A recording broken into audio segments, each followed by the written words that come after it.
Magandang araw kaibigan! Tuloy po kayo sa Felicidad's Channel. Sa mga kwento ng buhay at pag-ibig na hinalukay sa natatagong baul ni Felicidad. Pero bago po tayo magpatuloy, huwag niyo pong kalilimutan na i-like ang video, i-subscribe ang channel, at i-click ang notification bell para lagi kayong updated sa mga parating pa na upload.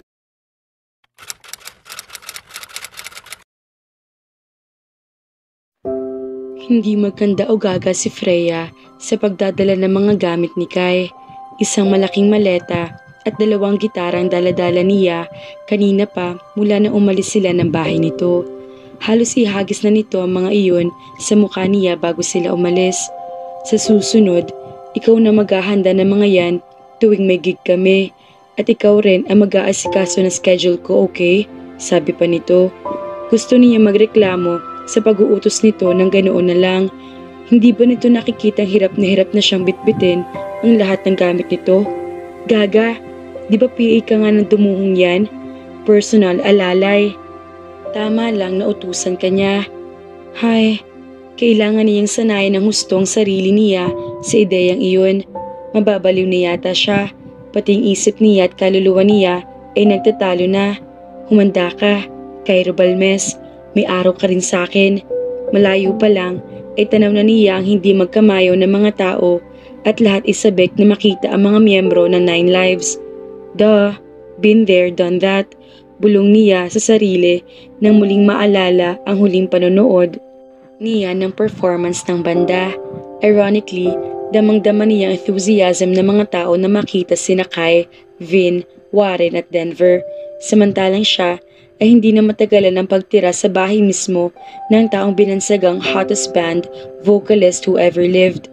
Hindi niya maikaila na tamang bansag na iyon para kay Kai, lalo na nang maalala niya ang unang pagkikita nila sa banyo. Kai, bakit mo naman hinayang isang magandang binibini pa ang magdala ng mga gamit mo?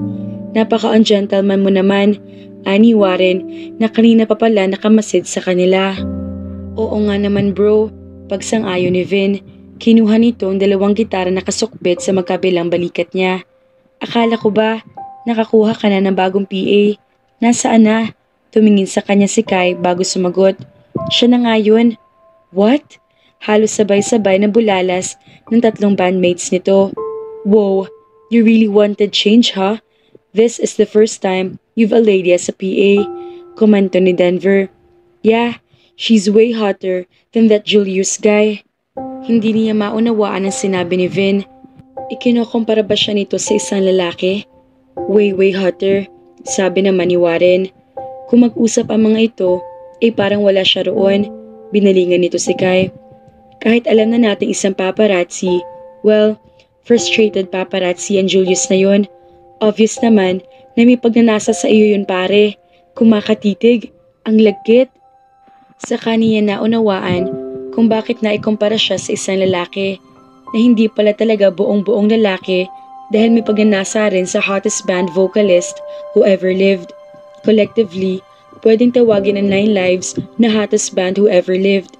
Hindi lang dahil sold out lagi ang records ng grupo, kundi dahil na rin sa naloka na yata ang tadhana ng pinagtagpo sa iisang banda ang apat sa nagkagupuhang elemento sa mundo na maaaring irigalo sa isang diyosa.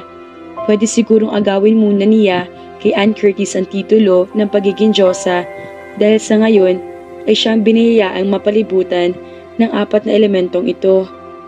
Baka nakakalimutan mong minsan ay nagiging tikbalan din ng diyosa. Gumising ka nga sa panaginip mong yang Freya Del. You are surrounded by people who remind you of your brother's death. Totoo iyon. Pero hindi naman niya sinisisi ang mga ito sa nangyari sa kuya niya. Hindi ang mga ito may kasalanan. Siguro ay nakapagpapaalala lang ang mga ito sa nangyari kaya tumigil siya sa pagiging fan ng banda mula na magkamali siya pagkatapos ng aksidente. Walang kasalanan ng mga ito sa kanya kaya ngayon nagtatrabaho siya para kay Kai, nag-decide siya pakisamahan na rin ang mga ito. Ipakilala mo naman kami pare, sabi ni Vin na kunwari ay nahihiya at pakamot-kamot sa batok. Okay, this is, hindi natapos ni Kai ang sasabihin nang humakbang siya sa harap ni Vin. I am Freya Del Cruzat from Bicol. Nakipagsapalaran ako dito sa Maynila. At ngayon nga ay PA na bokalista ninyo. And you are Vin Heras, ang lead guitarist na Nine Lives. Pagkasabi niyon, ay inabot niya ang kamay niya rito. Pagkatapos, ay ibinaling naman niya ang tingin sa isa pang miyembro ng banda. You are James Warren Cueto, at ikaw rin ang bahista ng bandang ito. Binalingan naman niya ang isa pang miyembro ng banda na naka-dreadlocks ang buhok na parang si Bob Marley. And you are Denver Laksamana, the drummer. I can see na kilala niyo ang isa't isa. Ani Kai, seryosong anyo. Vin, nagbabanta ang tingin nito at masama ang tingin ipinukol sa kasama. Sakalang niya napansin nakatitig sa legs niya si Vin.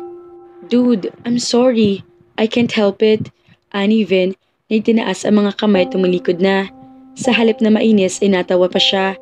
Talagang sinadya niya magsuot ng medyo revealing na damit. Parang pambahay lang iyon, pero alam niya nakakaagaw pansin ang ayos niya. Naka-sleeveless white top short shorts na nakapagpapalitaw sa mapuputing legs niya. Si Vin talaga, pilyo kahit kailan. Alam niya kahit si Kai ang pinakagwapo sa grupo, si Vin naman ang pinakamahilig sa chicks at walang pinapalampas na magandang babae. Pero kahit ganoon ito naman ang nakapagbibigay ng aliw sa grupo. Kwela kasi ang personality nito. Kung naging kasing kwela mo lang si Vin, at hindi ka palagi nakasimangot, baka bumalik pa ang pagkagusto ko sa'yo. Naisip niya nang bumaling siya kay Kai. Napailing siya, hindi na mangyayari iyon. Ibang-iba ang Kai na nakaharap niya ngayon sa Kai na inakala niya dati. Before, she actually thought of Kai as a hero, pero naglaho ang lahat sa paghangang iyon dahil nga sa nangyari sa kanya at sa kuya niya. Hindi niya alam kung bakit kailangan maapektuhan ang pag-idolo niya sa banda pagkatapos niyon. It must be some form of psychological trauma. O, bakit nakatunga nga ka riyan? Pukaw ni Kai sa kanya. Magsisimula na kami, any minute now. Ihanda mo na ang gagamitin ko. Isa pa, I need to have some makeup. Kailangan yun sa trabaho. Marunong ka naman siguro maglagay nun, diba? Yes, Your Majesty. Sagot niya at tinalikuran nito para ihanda na ang gagamitin nito. Pagod na si Freya Del. Kung ano-ano kasi yung pinagawa sa kanya ni Kai. Pagkatapos ng gig ng mga ito, pinaghintay pa siya nito sa labas ng isang restaurant dahil may ka-meeting ito roon. 10 oras na ng gabi, may meeting pa. Mas tama yatang sabihing, date iyon. At inggit ka naman, napailing siya sa isiping iyon. Hayun at nagtatalong isip niya ng dahil kay Kai. Naiinggit ako kasi masasarap ang pagkain sa resto na yun. Hindi dahil sa kadate niya. Pangungumbinsin niya sa sarili. Hindi lamang iyon ay pinagawa ni Kai sa kanya.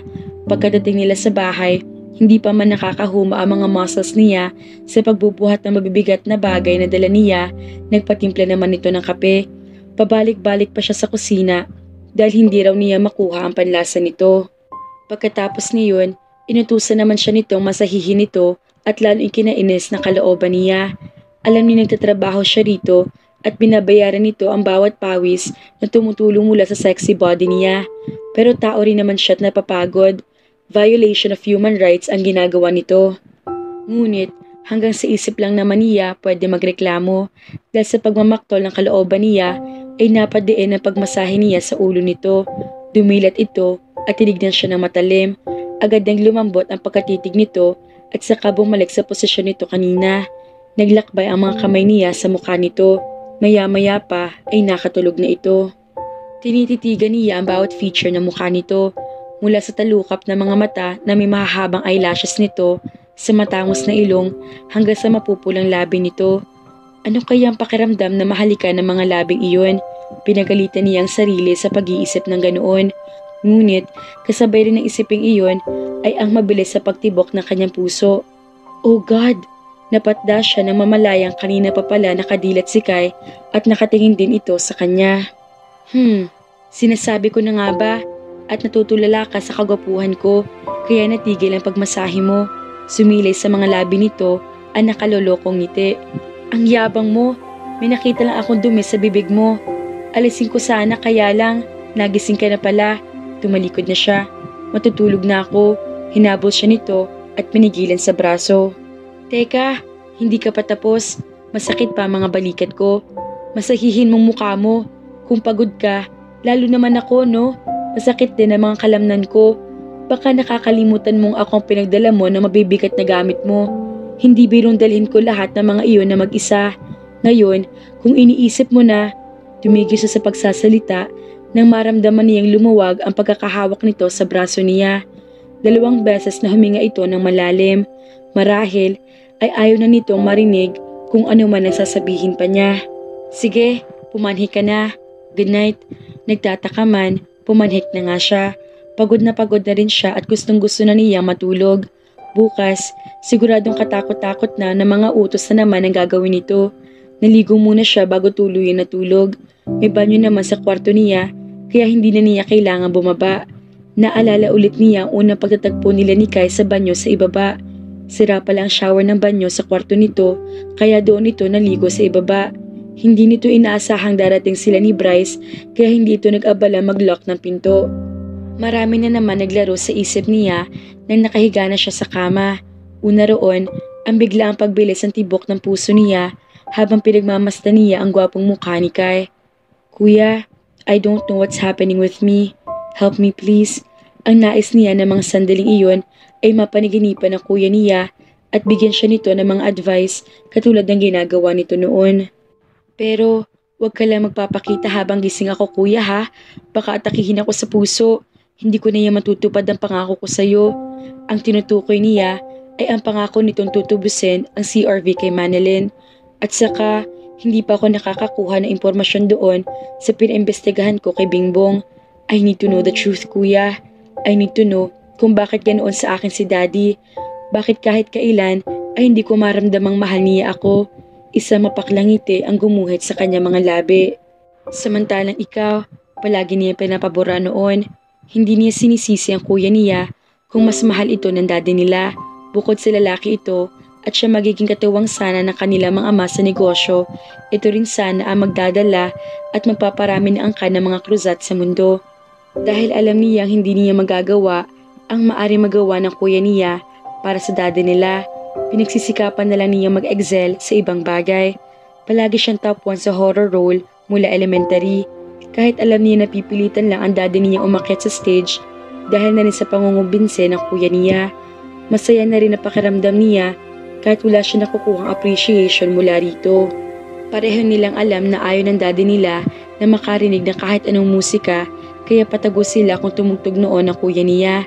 Gumawa silang secret hideout nila sa Sorsogon.